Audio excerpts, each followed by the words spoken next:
డబ్బులు ఎక్కడ ఇవ్వాలో, ఎవడికి ఇవ్వాలో, ఎందుకు ఇవ్వాలో ఒక్కడికి కూడా ఇంతవరకు జ్ఞానమే లేదు.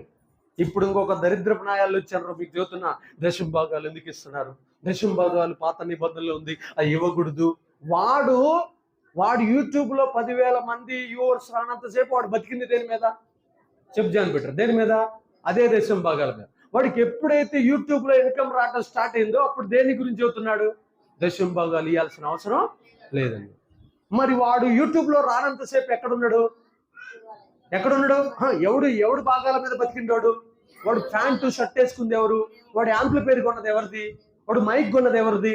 వాడు స్పీకర్ కొన్నది ఎవరిది? మందిరంలో ఫ్యాన్లు కొన్న ఎవరి? దశమ భాగాలు కదా.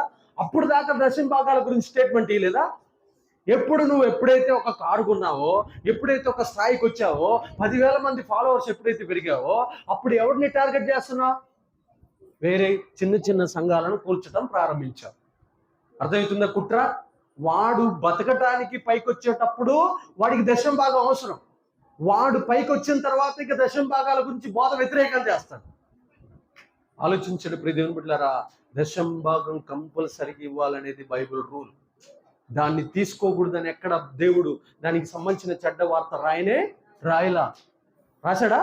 రాయలా. బలులు అర్పించకూడదు, పాత నిబంధనలు ఉంది కదా, దాని గురించి రాశాడు. ఏమని రాశాడు? బలులు అర్పించకూడదు, మీ అందరి కోసం నేనే బలయ్యానని చెప్పాడు. మరి ఈ మాట చెప్పినోడు దశమ భాగం గురించి కూడా చెప్పాలిగా.